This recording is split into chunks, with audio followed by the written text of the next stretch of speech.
Today, I'm joined by Eric Kaufmann. Eric is a professor of politics at Birkbeck, University of London. His topics of research include nationalism, political and religious demography, and he is also the author of many fine books, among them Whiteshift, Populism, Immigration, and the Future of White Majorities. A very spicy title indeed. Welcome, Eric. Great to be here, Alex. Thanks for having me. I'm very happy you agreed to come on.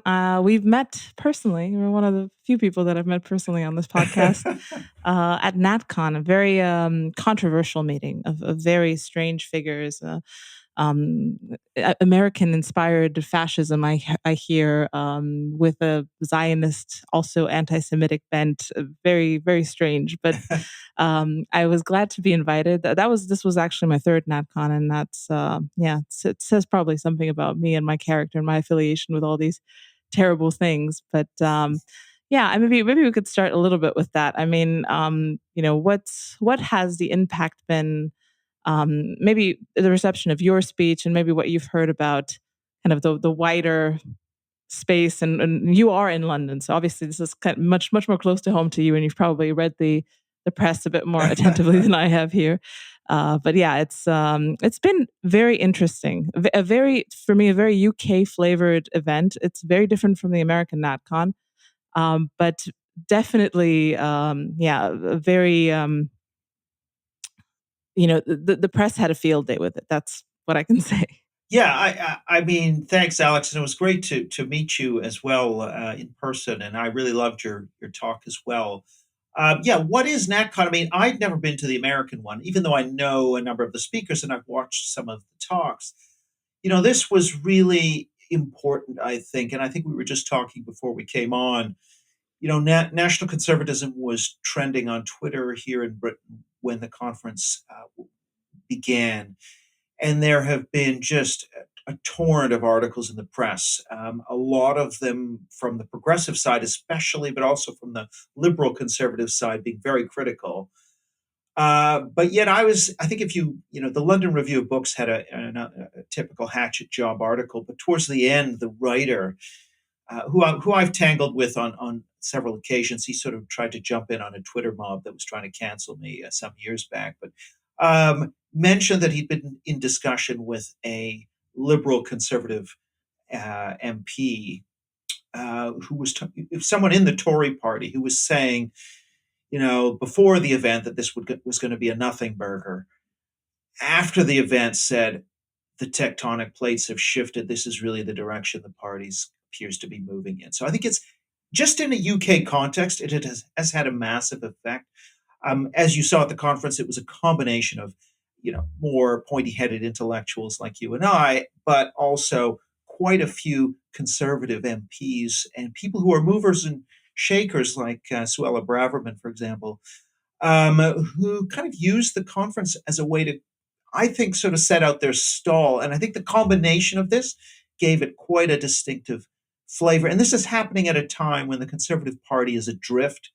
It's down in the polls. It's got a lot of people angry at it who are its own voters, a lot of dissatisfaction and factionalism. And into that environment, this conference, I think, has really sort of hit and made quite a big impact. Yes, that's kind of that was my feeling as well.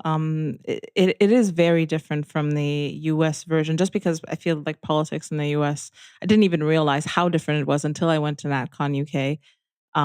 But there is a much more practical feeling in that much more is possible at the local and state level in the US. And I feel like a lot of the speeches there were pretty much almost like you go to business school and you get a case study and they say, okay, we did this in Tennessee and we used these levers, we pulled this and we got people involved in this, and this is how you solve the problem of whatever transgender X.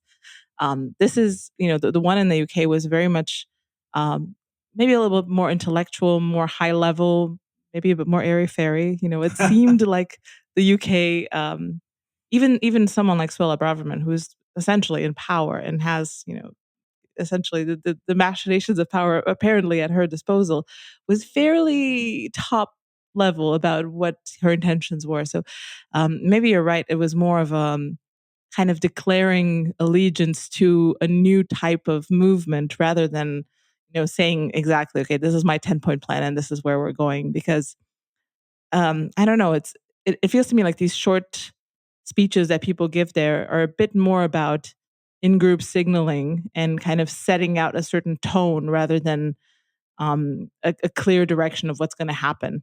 Because I mean, I love national conservatism. I'm fairly aligned with what people are talking about there. But in power, it is not this whole movement. Even if the Tories are in power, it's more of kind of a right liberal type, Margaret Thatcher inspired thing that people actually, it is the thing that people are fighting against now. Or um, Yeah, I think that's absolutely right. I think, it's the picture. What happened there at the event was an overlap of a number of networks.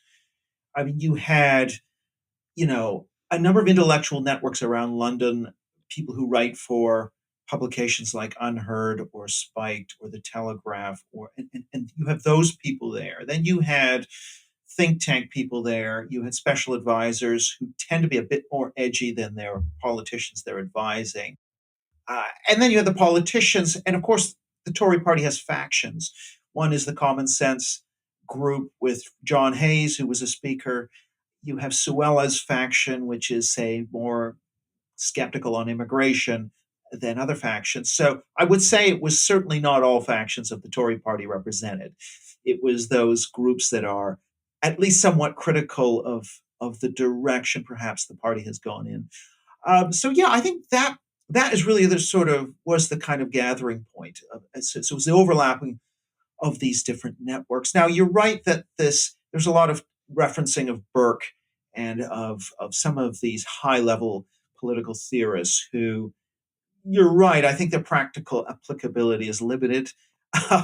So there was quite a bit of that, and there were that perhaps reflected the tone of some of these people writing in the magazines and the think tanks. And you're right that there isn't the sort of red state policy innovation that we see in the U.S., which is, I mean, the U.S. is in a way a leader in a lot of these areas. There have been some innovative things done in government, but nowhere near as much as I think has occurred in the US. So, in that sense, my hope would be perhaps in the future that there might be some of that more practical sharing of best practice. I think that's quite new. no, do you see? I mean, as someone being on the ground in the UK, any changes, real life, tangible changes in policy that are going in this direction? I mean, you kind of have the turf wars, which is kind of this unique UK phenomenon where trans is being fought quite intensely by, I guess, kind of a mixture of older and younger radical feminists, but who are very loud and very intransigent as minorities go.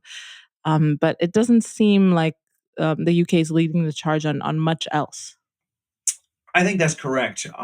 The UK now, I'm Canadian, and Canada's the laggard and is doing the worst on all of this. But I'd say the UK is ahead of Canada, but it is behind the US in many dimensions, in particular, the fight against critical race and radical gender theory in schools. Now, it is true that the government has initiated a review of the sex education curriculum, which could, could I say, have potentially revolutionary implications. But I'm a bit skeptical. And the reason I'm skeptical is even if they find that a lot of crap is being fed to children in schools, the ability to actually have the stamina to see through a program of reform with this government, I'm a bit more skeptical of.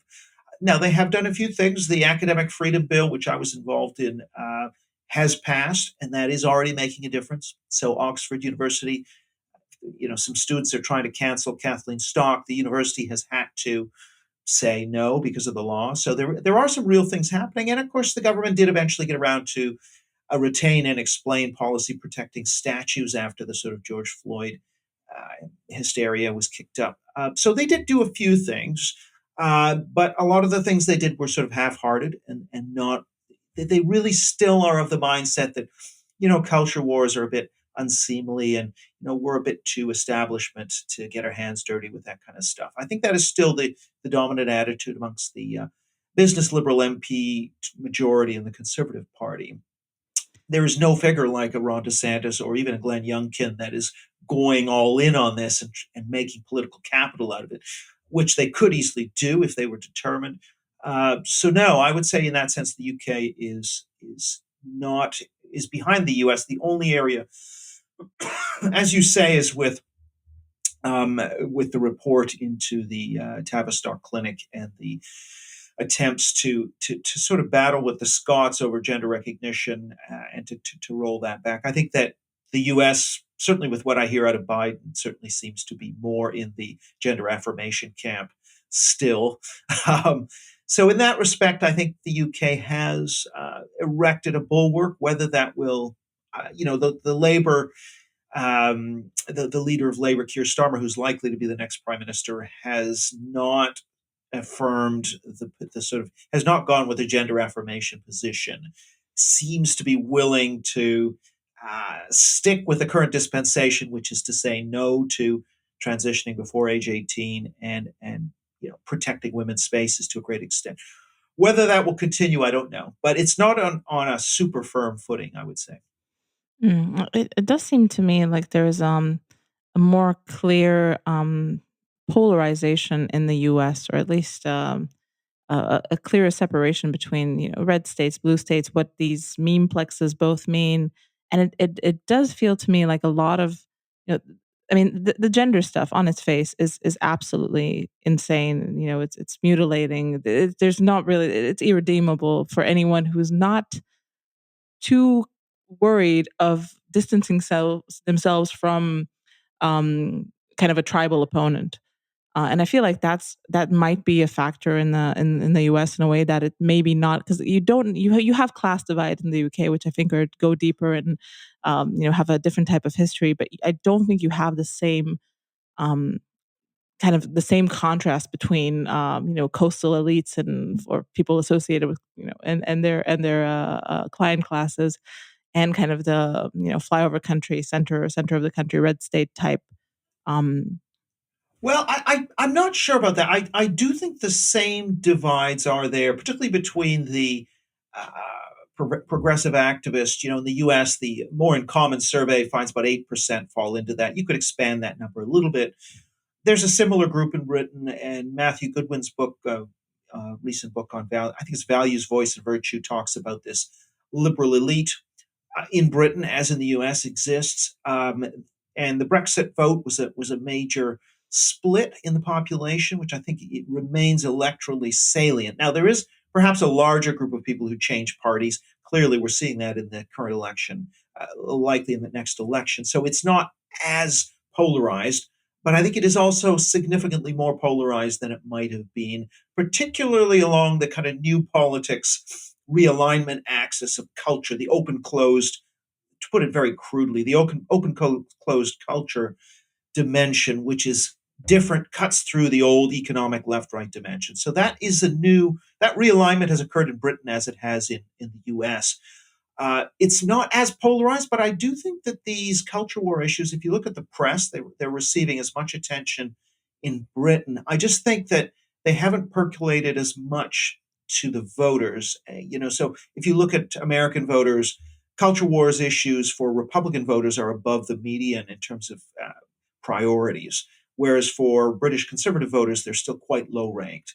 That's an important difference in terms of how important these issues are for voters, how much they understand these issues. I do think that's going to change. I think with every 6 month period, there's a change. You saw that in Scotland, where no one really cared about the gender issue. Really, this was just a few intellectuals, and then suddenly, when a tattooed rapist, male rapist, is being sent to a women's prison, and Nicola Sturgeon, the Scottish, first minister, is sort of saying that this person is a woman, and then all of a sudden that broke the surface. And suddenly, if you look at the opinion survey data, the Scots became much more anti the trans agenda than the English. So that a population that had absolutely no consciousness was suddenly hit with this very vivid image of a tattooed rapist and suddenly woke up.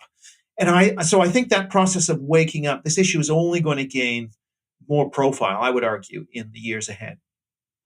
mhm. Yes, I think It probably also depends very much on how people get their news a little bit. I feel like in the UK there might be still a bit more openness to.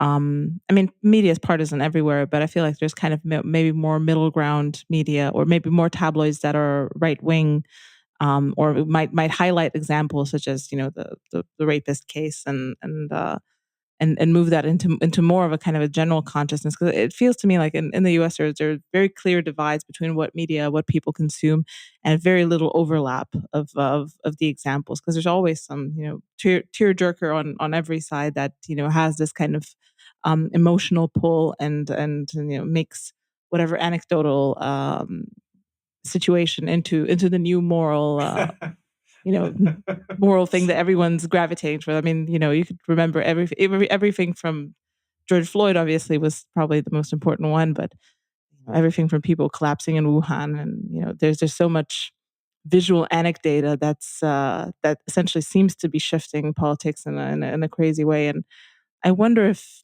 just the way media is presented and consumed in the UK might make a difference. But Yeah, I think it does. I mean, I think the UK has a sort of, I mean, it's different, right? So if you take the right is well represented in print media in the UK, in the newspapers side of things.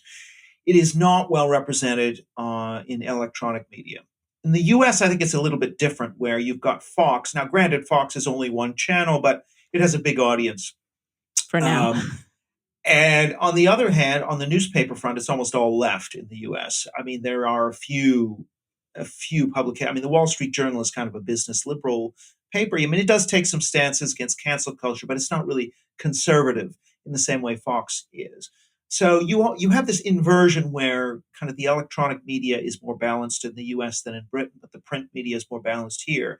And then the question then becomes just how these things filter down, right, into the population.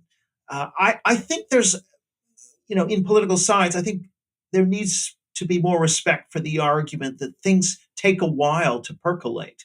I mean, even Obama, what you saw with Obama's election was that white working class voters suddenly, who had high levels of what political scientists call racial resentment. Let's call it. I have problems with that construct, but let's take it at face value for now. I mean, those voters didn't realize until Obama became the leader of the Democrats which party someone who is white with racial resentment should be voting for. I mean, a significant number of them, right? So it's not a lot of the things we would assume, oh, dog whistling from George H.W. Bush obviously is what's shifting people who have high racial resentment toward the Republicans. Actually, people have to be hit over the head with this stuff multiple times uh, in order to get the vast majority to shift.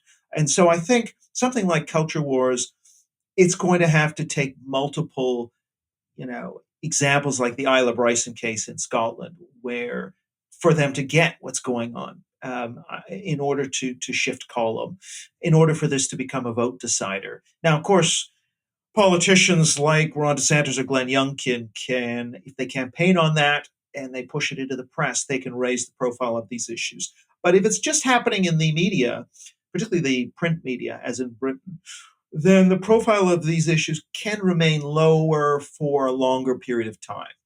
And so I think that's the dynamic we're in. It's not, if you look at the public opinion, people are against most of what the progressive activist class is in favor of on the culture wars. It's just that those issues currently haven't broken into the consciousness of the median voter.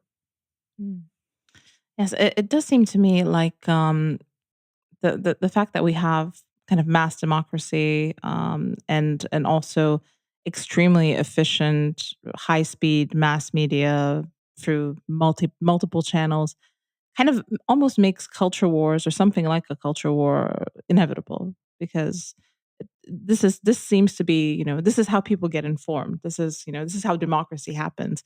It turns everything into kind of a game that you have to participate in.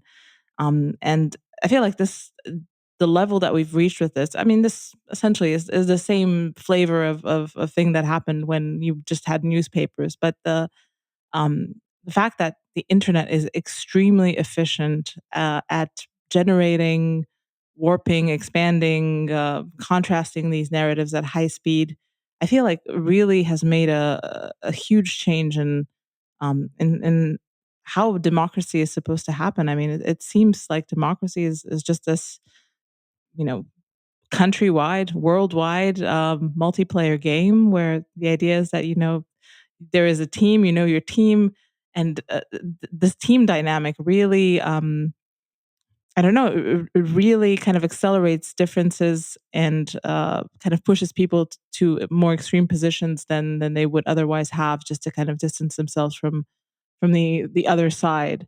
I mean, what do you think this does to the idea of kind of participatory, kind of democratic systems where people are supposed to be informed and supposed to exercise, yes, informed vote? Yeah, yeah. Well, I don't think the internet, I mean, in a way, it probably helps inform people more. I mean, there's some benefits to the internet, particularly in an age like ours, because the legacy media have kind of been captured by a sort of very opinionated, less impartial, more clickbait style model. If you didn't have independent media that could get around the gatekeeping of those institutions, if they were simply allowed to be remain the legacy institutions, then I think it would be easier to sort of that capturing from within by what I call cultural socialism or woke ideology could be harder to counter. So the internet really is a space where there is a diversity of opinions still. So that's a positive. I also think if you take polarization, you know, the literature on polarization in the US shows that it's really from the 70s when people used to vote. There were Democrats voting conservatively, there were Republicans voting in liberal ways. There was all kinds of people who would tick one. When I was growing up, I remember the typical thing was people would vote for maybe Bill Clinton for president, and they'd vote for Republicans for Congress. So that kind of gridlock was common. What kind of happened was that it used to be there was no relationship between being conservative and liberal and being Democrat and Republican. I mean, very little relationship in the electorate. In 1980, for example, if you plotted the most conservative states on surveys against the most Democrat or Republicans, say the most Republican states, there was very little correlation. By the early 2000s, that had changed completely. And so it's worth noting that even before mass social media and even the sort of clickbait journalism model, you already had significant polarization in the US. Now, it's come later to places like Canada, I would argue, is now very polarized as well. That's much more recent. I'm not sure the media, the internet, is necessarily to blame for that. I am of the view that this very uncompromising, great awakening, the kind of radical cultural left, which was there back to the late 60s. So it's not new, but it's spread off campus in a much more substantial way since the mid 2010s. It's capturing institutions, it's politicizing everyday life, what you decide to drink, what beer you drink, what car you drive, what coffee all these sorts of things have now been sucked into they've all been politicized. So that politicization of everyday life, which is to some extent deliberate. I mean, you look at the way woke corporations, this idea of jumping on, the bandwagon of George Floyd or whatever it happens to be. That's a conscious decision that's injecting politics into the tissue of everyday life, of sports, of everything. So I think that is the main, if I would argue, I mean, I think that's the main driver of this politicization and polarization. Now, the right, of course, is hardly blameless. Certainly in the US case in particular, you can trace that back to Newt Gingrich. They have sought to politicize things too. But I think the real driver of this is the sort of radical cultural left that believes that it's just doing good, that it's not being political, it's just being moral. And that who could be against this, right? And because of that mentality, they're just charging through all of the institutions and politicizing them. Yes, there seems to be. I mean, I think the main point here you've already made, in the sense that this is more of a moral crusade rather than a political thing. It really doesn't feel political for people who are true believers. And I feel like most of the people who are involved in this and take it very seriously are true believers, because it is essentially a ersatz type of religious feeling, or at least a virulent type of morality. And I feel like that's why it's had such an easy way into the institutions, because essentially the core concepts of it, most people do accept. People do believe in fairness, maybe not in equity, but they do believe in equality of opportunity. So kind of the core ideas behind it are, yes, they feel like common sense. And then the activists are essentially just taking your common sense and pushing it to something that's, it's even more common sense. They're just increasing the level of goodness that everyone accepts. So I think that's why the pushback's been very, very hard. And I feel like that's why people recoil at the idea that they might be racist or things like that. And it gives these ideas incredible leverage to penetrate everything.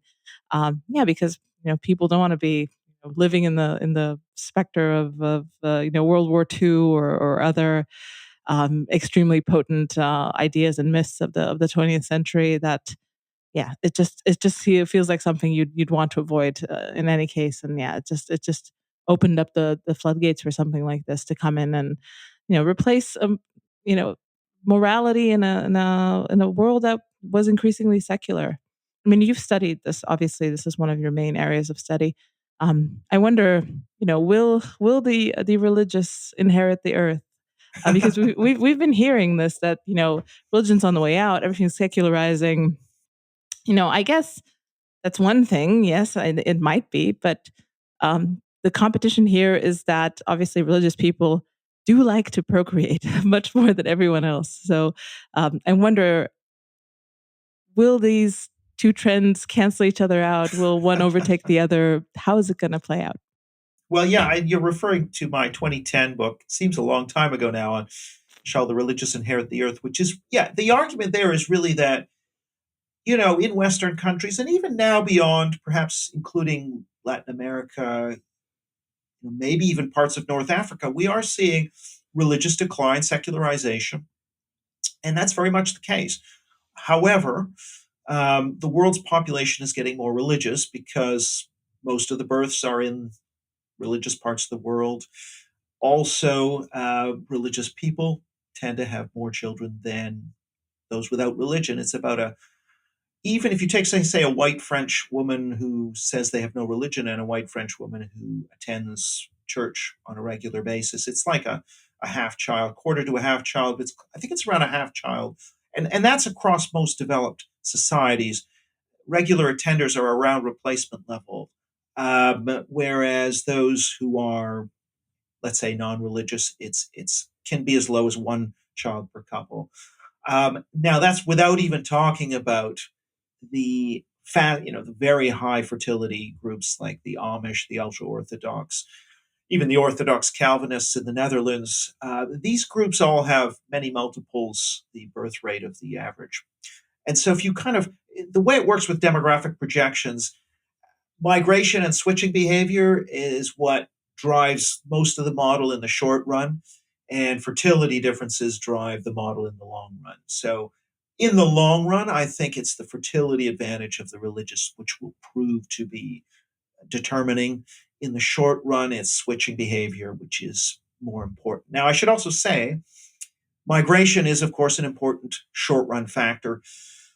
And generally, what we're seeing is religious migrants coming to relatively secular countries. And, the net flow is from the religious part of the world where 97% of the world's population growth is taking place to the more secular parts of the world. So migration is also leading to a kind of desecularization. And you can see that in the immigrant cities like London, where London has got religion is doing better in London than anywhere else in Britain, or Paris, for example, in France, because these are immigrant gateways, and that's where religion enters a secular society. So yeah, I think for all these reasons, now looking longer term, I think Israel is one model for what may happen long term, and that is that Israel has been shifting to the right and shifting in a religious direction. I would argue almost purely for demographic reasons, is because it has a number of very high reproducing religious groups. especially the ultra Orthodox. Just to throw you one stat, in sort of 1960, maybe a couple of percentage of the um, primary school children in the Jewish sector in Israel, and now it's like a third of the first grade class.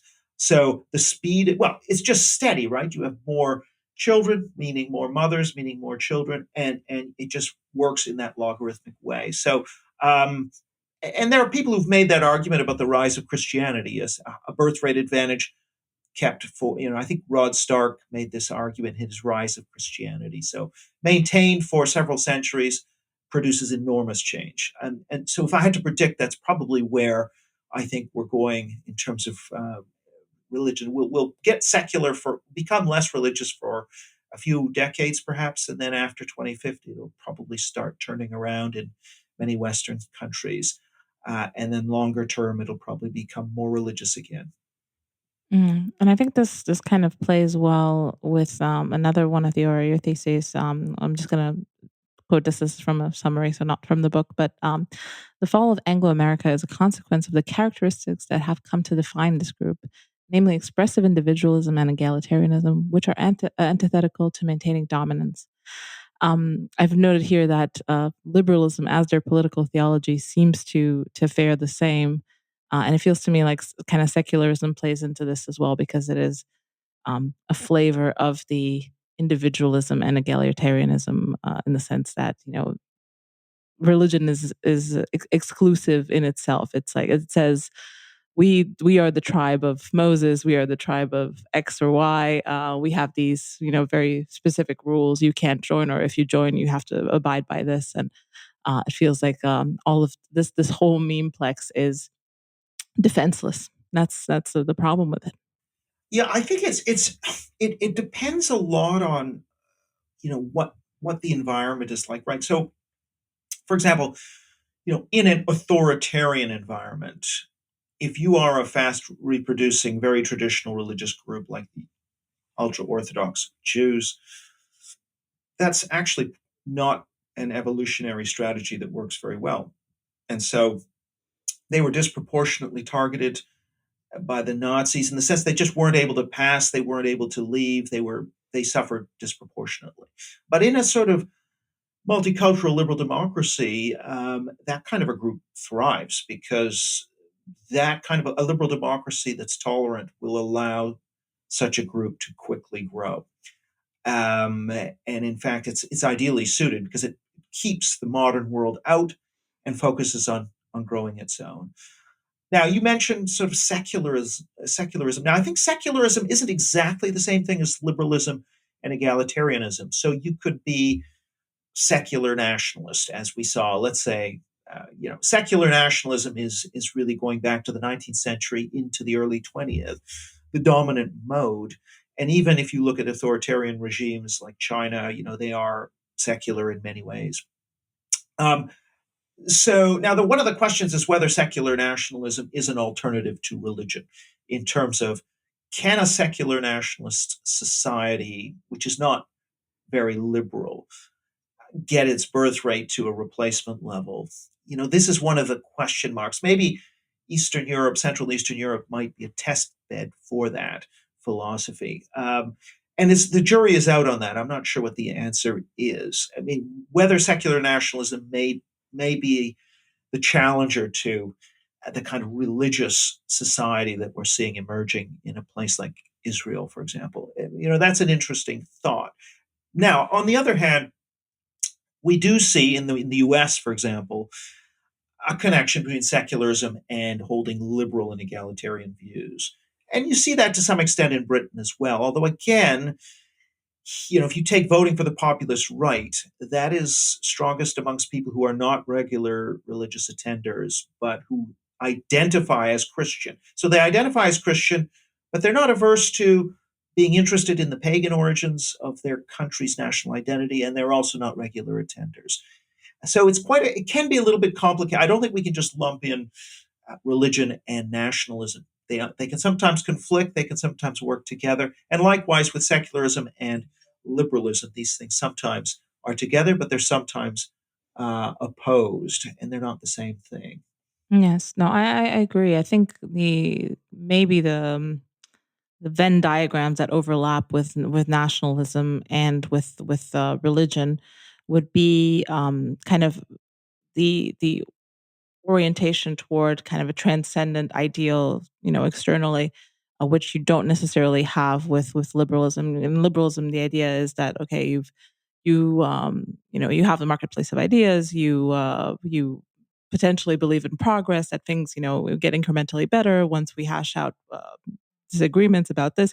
But there's, except for this idea of progress, maybe there's not really a transcendent order that you look toward. With nationalism, maybe that transcendent framework would be the nation. You refer to the nation and you adopt the values, customs, and tradition of your compatriots, and that's important to you. And with religion, obviously, there's a similar type of dynamic. But it feels to me like things that don't have a transcendent anchor tend to fall apart because the middle does not hold. And I feel like that's kind of maybe what these two spheres of thinking might have in common, or not.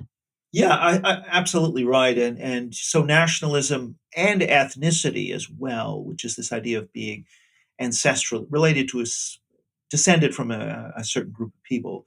Those traditions are perpetuated each generation, and so there is that sense of um, living on through your group, if you like. Now, what's going on with liberalism, and particularly left liberalism? I think is most people, as you say, are probably living in the present and living as individuals. However, it is the case that amongst the aficionados, that progressive activist left, there is, I think, what Charles Taylor would call the myth of the avant garde, that, this is the group that is in the vanguard of history that will be appreciated somehow by people who come later, will look back to them as being in the vanguard. And it's a very thin thing. So it's not encompassing the majority of the society. It's encompassing only a narrow avant garde that can see themselves in a tradition, a radical tradition, if you like. I think that does exist, but I think it's quite narrow compared to nationalism or religion, which encompasses an entire community. Yes, and in terms of the trends with nationalism, because I mean, religion seems to be making a comeback, but it does feel to me like it's a meme that's it's very hard to package it to be interesting to people just because of so much immigration, emigration. I mean, you kind of have populism being, some form of kind of coalescing around this idea. But the idea of national traditions. I mean, the way I mean, in Romania, it was a is a strange. We had a flavor of communism, but it was a strange communism. It was a bit of a nationalistic communism that we had, and people were very kind of forced to plug into traditions, and new traditions were made up, and a very strange mixture of things. And I feel like a lot of people after the fall of communism almost felt a sigh of relief because they could now abandon this pressure of isolation, and go out and mingle with the West, which everyone looked up to, and that's kind of what we wanted to go towards. So the meme of the nation state still existed within some more fringe right circles, or even more fringe communist circles. But it fell out of favor extremely rapidly, and I see the same trend happening now. I mean, just any person under 30 is not. I mean, maybe not any person, urban people under 30, which are more. I mean, the urban centers here are growing as well, like anywhere else in the world. They're very, they're not tied necessarily to the idea of the nation. So, obviously, as someone coming from the National Conservative Conference, I like the concept of it. It just feels like a tough sell. That's interesting that I didn't realize that in Romania, because this wouldn't come out necessarily in attitude surveys of various kinds. Um, nation is a bit tricky in the sense that you may have had a state nationalism with a kind of official set of doctrines being propounded by the state. Once that falls away, the way a lot of theorists of nationalism think about nationhood is it then becomes an everyday thing that is propagated in different ways. It might be consumer goods, popular culture, and there will be competing versions of the nation. Um, so, for example, as I mentioned in my NatCon talk, I think that there is a woke version of nationhood actually that is really about our country is going to be first, the most progressive, the most woke, the most moral, and that's how we get our identity as a nation. We Canadians are the most multicultural woke nation on earth. Well, okay, but against that, I think what you and I are talking about is the more traditional, particularistic form of nationhood, which is about developing and protecting national traditions. Now, that is going to have an appeal to a portion of the nation. And I guess the question is where the balance is between the more universalist, uh, either woke or just neoliberal type version of the nation versus the more traditionalist version of the nation. And yes, there is pressure on particularly the traditionalist version of the nation, which is being attacked, at least in Western countries, as white supremacy or insensitive to newer groups or to minorities in the population. So I think there's definitely a clash between that form of nationhood and the new cultural socialism, I call it. Um, I'm surprised to say in Central and Eastern Europe, where those forces are weaker, I would have thought. So there, I don't know. I guess the question would be if you challenged any, which of these traditions could you challenge? For example, large scale immigration changes the ethnic composition, the traditional ethnic composition of a nation. To what extent would that be acceptable in Romania? I mean, this is the big dividing line, at least in Western Europe. People who think I'd like to have that slower. I want to see more assimilation before we go for more change. That group of people is quite substantial and is driving populist voting. Against them are the people who may either be indifferent or may be actively pushing progressivism. And that's kind of the fault line. Now, I guess my sense was that Central Eastern Europe was essentially not, had a very weak group of people who would favor, for example, large scale immigration. Now, I know there isn't Mhm. large scale immigration to those countries, but that would be an interesting test. I mean, the refugee crisis, for example, of 2015, it was very interesting that, countries like Slovakia and Hungary were in the EU, were the ones that said, no, we're not going to take large numbers. So that would suggest that maybe a version of traditional nationhood is not as weak as you might suppose, unless things have changed since then.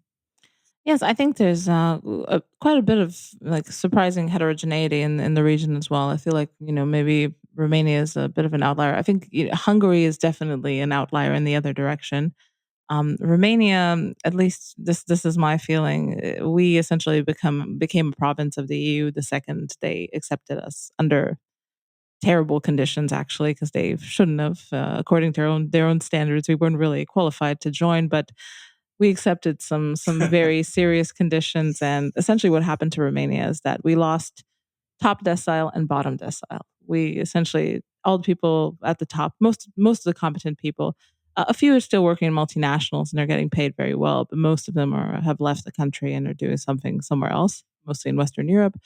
And the bottom decile, essentially, our criminal element is now is now in nicer pastures, and that makes me very happy because it's essentially dropped criminality here to almost Right. zero. Oh, So really? yeah, Okay.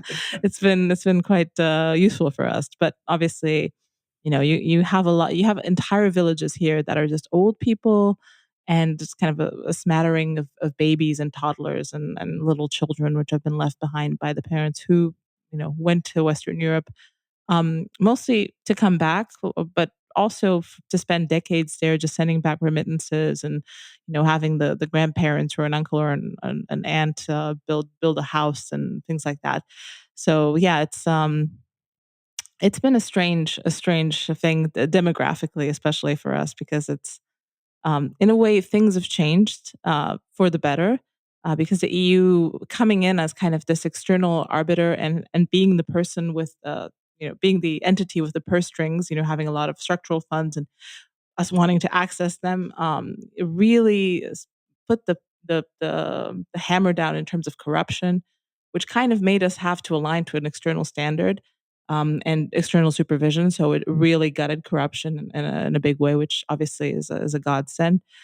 But then we had to sign up to some extremely stringent, economic regulations, environmental protection regulations, essentially to the most high standards in the world. So obviously, our industry couldn't compete, and now we're kind of a service economy, and running off of money that people make in the West and send back. So Huh. it's a mixed blessing, but it's a very different to Hungary. Hungary kind of has its even just like in terms of ethnicity and their demography and their history as a nation, and the Austro-Hungarian Empire. I mean, it's while Romania is the killing fields of Europe, where the clash of empires happened. Hungary is co-partner in one of the greatest empires the world has ever seen. So their national story is much more I don't know, complex and nuanced than ours. And they're definitely piggybacking off of it to have a different flavor of politics as well. Interesting. Yeah. Okay. I didn't realize those nuances. I knew Romania, for example, certainly has ethnic minorities like the Hungarians and so forth, but I didn't hadn't realized quite the differences within. But yeah, I mean, I think obviously there is a question mark, in the the EU Central European states with their emigration and their aging, and birth rates are probably slightly below the EU average, maybe. And so, yeah, given those kind of population drivers, what tends to happen? I mean, now having said all that, you go to England, a lot of the small villages are very elderly as well. This is a trend across much of the West. And so maybe Eastern Europe is slightly further along that track, but it's happening everywhere. Yes, I mean this is yeah, I don't think we can escape it. I think we've just not been we've had a slightly different flavor to everything that's happening in the West, just because we've been a labor pool for them, and just don't really have much of a local industry. So yeah, there's just different pressures on us, and yeah, we didn't have that internal cohesion that the Hungarians have. Also because we're a larger country, much more heterogeneous. There are a lot of ethnic enclaves and kind of local tensions. It's a bit more loose, Romania, compared to Hungary. But anyway, I also wanted to bring up something that you wrote fairly recently. I think just before the National Conservative Conference, and you've coined, I guess, the liberal National Conservative compared to the post-liberal National Conservative, which I think I might be a little bit more familiar with, just because obviously the whole space has this post-liberal whiff to it. People aren't not necessarily that convinced that classical liberalism or whatever whatever stage of liberalism we've reached now is a solution. And I wonder, I mean, you mentioned that, okay, one of the focuses here is negative liberty and a moderate vision of positive liberty. Well, my question is like, up to what point? How moderate and who decides? Yeah, exactly, and that's a really good point, right? And like anything in moderation, right? That's kind of almost a rule for all ideologies. And another point I was making in the NatCon speech really is that these universalist ideologies have arguably caused more violence and genocide than the particularist one. And studies of post-war genocide show that's the case. Um, but yeah, liberalism. I do think. I guess I am a believer in negative liberalism, if that means essentially, a sphere of individual rights, right not to be arbitrarily arrested, and so on. Uh, Procedures such as separation of powers, for example. I mean, I think that's all to the good, and I think my argument with Hazoni. So Hazoni's argument is we need God in the political sphere, in the classroom, so on, and that's the only way you get to the good society. Now, uh, there's a whole bunch of issues at play here, but the way I would argue it is, I think you can have a. It's not perfect, but I think you can have a political neutrality and balance throughout the public sector. And so what we've seen is essentially the woke capture of the public sector and of the school system, and the university system. I think we haven't even begun to exhaust the tools we have in constitutional law, lawfare, and in the in democracy to fight back against these things, to restore, to get cultural socialist ideology out of our public institutions through a number of different mechanisms. So one is something like CRT bans, uh, you know, attempts to reshape the school curriculum in terms of history teaching, in terms of sex education.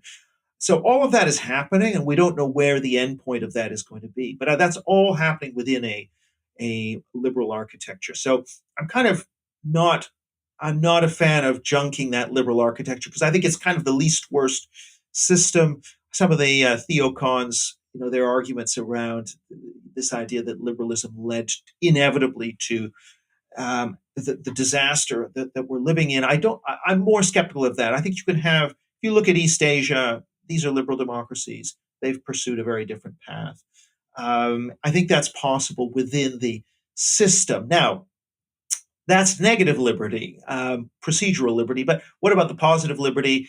Now, I guess I do think there's some value to, rationality, personal autonomy, and so forth. The question is always about the tension between those things and, let's say, community obligations and restraints. And it's about having a balance between those. So I sort of take, for example, in terms of knowing yourself, the distinction usually made between communitarians and liberals is the communitarian, like Charles Taylor will say, well, you get to know yourself through the groups you choose to belong to and participate in, and the liberal individualist will say it's through introspection and almost cutting yourself off from all of these other ties.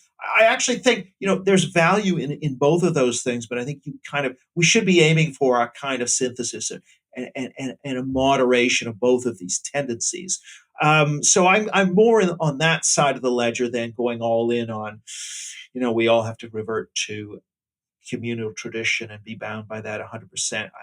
I think you want to still have questioning, you want to still have dissent, and that's kind of where I'm more of a kind of liberal national conservative. And also, I think in terms of this idea of God in the public sphere, which Hazoni talks about in his recent book, which is on my shelf, very interesting. But I think rather than replacing the woke religion with Christianity or Judaism, I would rather have it be the case that the school is providing a balanced perspective and a neutral perspective. And I think we can get there with patient and persistent policy making of the kind we're beginning to see. Mhm. Yes, I think this is a very hopeful perspective, and you said it essentially. You'd rather have, instead of woke religion, you'd have no religion, or not necessarily the religion, but kind of a neutrality and a plurality of perspectives. My fear is that just by watching what's happened in the last 10 years, and kind of Anglo politics, which trickles down to everyone's politics, unfortunately, is that it nature abhors a vacuum, and especially a moral vacuum, and that there is implicit religion in how a state is run, because the nature of law, how something like the Supreme Court's interprets law is seen through a certain moral filter, and that you could have probably in schools. I mean, depending on how much you want to load the curriculum, you have many perspectives, but in the end, there is some form of transcendent that emerges, that emanates from the material, and that people are looking for. I mean, the students is looking not only for information but also for guidance, and that guidance part, I tend to maybe agree more with Hazoni in the sense that I'd rather, if this is my perspective, I'd rather have his God than whatever, demonic concoction of semi-moral, weird things emerge from people's, it seems to me like a lot of stuff that comes out of wokeness is just, people's self-interest, very short term, all sorts of moral instincts guided into weird directions that just kind of emerges from the culture war as well. And it just feels like, okay, this is not transparent. This is constantly shifting. You cannot base anything on it. You cannot base even trade relations on this, because you never know. The law changes. Like civil rights law is a bit of an abomination in itself. I mean, a lot of people made this point. There's all sorts of things here that are shifting and unstable, and I feel like it's very hard to base your society on. If I had, in an ideal world, I'd also would like neutrality, but it just feels like in base reality, it's unattainable. Yeah, I think that's a fair point. I mean, I do think there are some areas that are not neutral. I mean, the content of the school curriculum, for example, is something that is shaped directly by can be shaped directly by the government. I think the right has been weak, has not followed through on this. This goes back to Reagan in the US, who already was raising questions about the teaching of history. The right lost all those battles. The left outlasted them and defeated them time and time again. Same thing in Britain, same thing in Canada, for example. The right has to get much more serious about culture, has to elevate it as a central aspect of its being. And if it does, and it's willing to fight those battles of the books, to fight the blob, the educational establishment, then I think it can get a curriculum that is patriotic, that allows for certainly an honest examination of history and some other perspectives, but has a sort of dominant patriotic thrust, which is perfectly in line with scientific reason. I think that's possible to have. I do agree with you. I think that just as communism was kind of defeated, I think cultural socialism has to be defeated. So this is a battle we're going to have to win.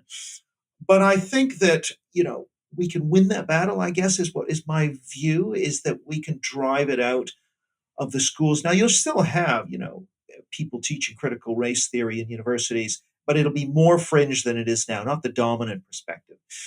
So I just think we can drive this back to the fringe. And it's okay if it's on the fringe. It's okay to have a few people holding the torch for these crazy ideas, but they cannot be the establishment the way they've become the establishment. And they become the establishment because the right, the mainstream has just not had antibodies against really the kind of emotional blackmail that is inherent in a lot of these taboos and stigmas, that progressive stigmas that have developed. And so part of the argument will make in my next book is that the emergence of the anti-racism taboo in the early to mid 60s in the US is kind of almost a watershed moment. Now, on the one hand, it's a good thing that, racial prejudice is not acceptable. But on the other hand, taboos are very black and white. There's no shades of gray there. There's no redemption. There's no more serious and less serious offenses. And once these things are stretched to include, not just race, but gender and sexuality, the meaning of them can be expanded and expanded and expanded by these norm entrepreneurs. And that's kind of what we've been living through. We're going to have to, I think, start to unpick and question these taboos. That's something that I don't think has happened yet. And I think it's going to have to happen, that we're going to have to roll back the scope of these taboos and make them much more narrowly defined the way they are in the law, for example. And that is going to take the right arguments, the antibodies to COVID, for example. It's a similar kind of thing that needs to happen. And once we've got the antibodies and we're able to push back and rip off these fake labels like anti-racism or inclusion that are wielded, these euphemisms that are wielded by cultural socialism to sort of mask what they're really up to. Once we get better at that and are able to do that and emotionally shut down the kind of emotional blackmail that they use, then we can start, I think, to reform the system and get it back to an even keel. And once that starts to happen, I think we're going to move much more quickly towards a sort of accommodation that is more reasonable. But so I still have hope that within the existing system we can do that. I also think if you look at the rise of these ideas, they are actually 100 years old. They're not 10 years old. I mean, they go back to the rise of modern art and architecture, the kind of bohemian enclaves and radicalism. This is a cultural.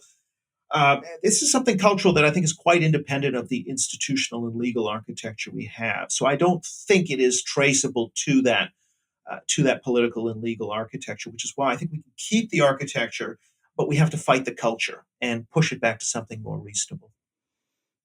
I definitely agree that just implementing law very kind of detached from the culture is not going to do that much in the sense that if you take over an institution and just say, okay, from now on, don't teach I don't know, critical race theory, but everyone in your faculty is a true believer in critical race theory, they're going to teach critical race theory. I mean, if the punishment is not you go to jail for 10 years, or if we catch you doing it, if it's just like, oh, you shouldn't, and this is your new curriculum and you figure it out.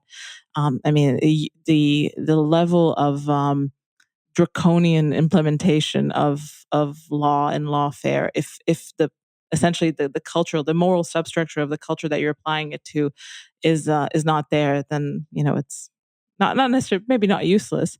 I think it's useful as a sign that a certain political elite thinks that this is what needs to change.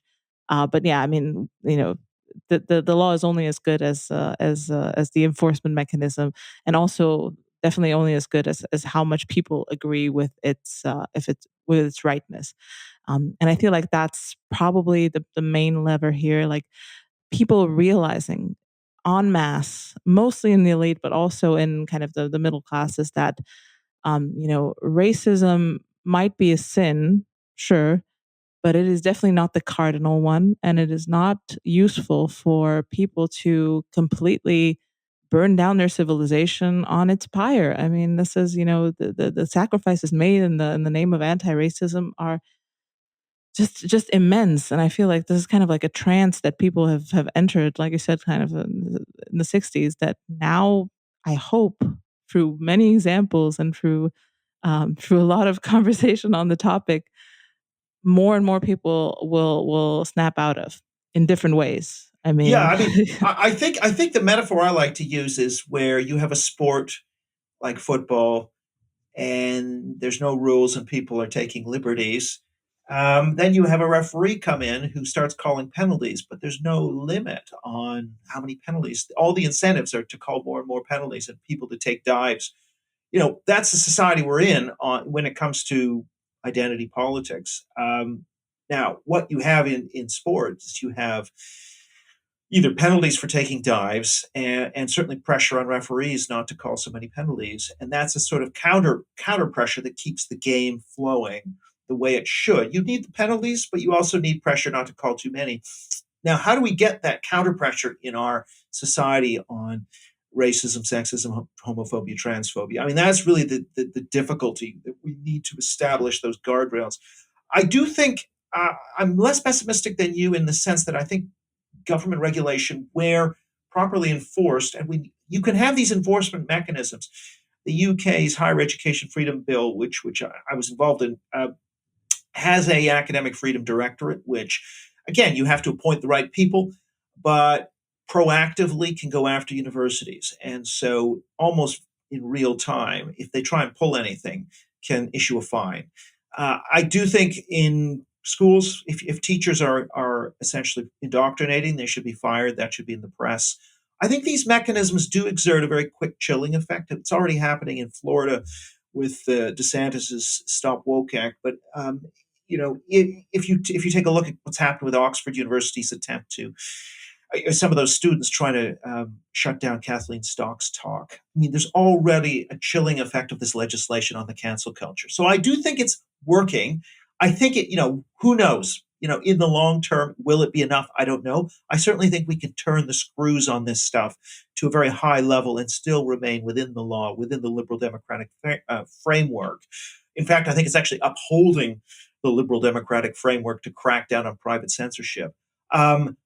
What will be the outcome of that struggle? I don't know, but I think we have to engage in yes, I think there's a lot to be seen. I mean, I it. think Florida is definitely an interesting test case, and it also seems like, okay, they're necessarily ahead of the curve, being a red state and being kind of famously red, Right. by already kind of having internalized a lot of these ideas. So essentially, the folk religion is, in for many people in that state, is already in line with this piece of legislation. I think if you'd take the same law and just like smash it into whatever the wokest region of California, you'd have a different type of problem because it's just you know enforcement would have to be much more draconian. You'd have that thing. So Hmm. yeah, I don't Oh, know. I very briefly, I should say that Cass Sunstein, a legal scholar, does argue that there are cases where laws change norms. So smoking and seatbelt regulation led eventually to norms against not having a seatbelt or smoking. And so I do think it is possible that some of these legal things could lead to cultural change as well. Yes, I think so. I'm these two examples I think are less morally salient. So I think it might be, I don't. Maybe people have a more religious attraction to smoking for whatever reason. I can imagine some, but yeah. I'm very curious myself. I mean, I'm not keen on throwing liberalism out. There's a lot of stuff about the principles of liberalism that I like. I just have grown a little bit suspicious of it as a a panacea because I see a lot of people saying, okay, we just need to liberal a bit harder, and yeah, it's yeah. I mean, I'm hopeful. I hope so. I mean, All right. you mentioned you have a new book coming, and is there any other thing that you might want to reveal about it? When is it coming out? Kind of what are the parameters around it? Yeah, thanks. Yeah, this is what we were talking about around the rise of the race taboo in the mid '60s. I mean, that's kind of the fulcrum of the argument. So the book will be it's essentially a book on the rise of what I call cultural socialism and how we got here. But also, where it's different from a number of books, and let's face it, there are a lot of books now in this space. It's less of a rant. It's more of a kind of very data based analysis. I do a lot of kind of crunching of the survey data, public opinion. So where the public opinion is on a lot of these questions, it's usually roughly around 2 to 1 against the woke position. But amongst young people, certainly in Britain and the US, where I've done a lot of the data, actually, they are a much more morally absolutist and woke generation. And as they enter the workforce, actually wokeness is going to increase, not decrease. So this isn't a blip. It's structurally built into the new generations that are coming through. Now, granted, that's much stronger amongst younger women than it is amongst younger men, but still, this is going to have a big impact on our society. So we have a short window in which to try and do something about this before, through cohort change, we may lose the sort of liberal democratic societies that we become used to. So that's one theme in the book. Another is what to do about it. And so a lot of these policy ideas, I try and, the field is changing so quickly, but I'm trying to sort of synthesize a kind of best practice approach. And there's about 10 different, it's sort of a 10-point agenda that I think we need to follow through within that liberal democratic framework that I think can really, it gives us our best shot anyway at turning the tide on this ideology. I think that's extremely useful, just because a lot of the books that have been written about this tend to be a bit more kind of high level philosophical. There's not that much that everyone has got their own flavor of interpretation of what actually went wrong, and yeah, I mean there's many books on wokeism as religion and all Yeah. sorts of ideas. But yeah, no, that's excellent. And you throw your hat into the ring of solutions, which is also something that people don't really like to address because it's real hard. So that's excellent. Before I let you go, I want to ask you the question of the show. Everyone gets this question. Do you have a recommendation of a subversive thinker in the spirit of the show that you think might be underrated, that people might want to check out? Yeah, it's interesting. I had I had a doctoral examiner. The person who examined my PhD was a reasonably well-known figure called Nathan Glazer, who was a member of the kind of New York intellectuals, which is a group of intellectuals um, that really came of age in the 1930s, but also post-war as well. And many of them, were Jewish, and they moved from the left to the right.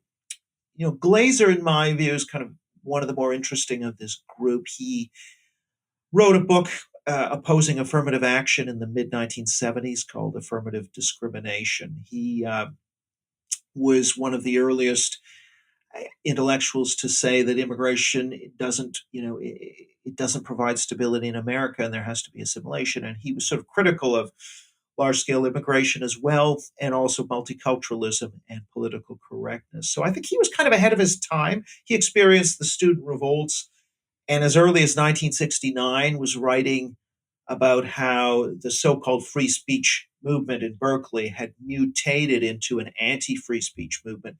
And that's really the precursor of so many of the things we're living through is just was around in the late 60s. It's just that this spread much more widely and has sort of institutionalized itself. But he was already on top of, I think, a lot of the kind of progressive and liberal trends that have spread. And so I think he's an interesting person to read for not just post liberals, but because he was I guess a classical liberal, but also an American nationalist in a way, and very much anti political correctness as it was known then.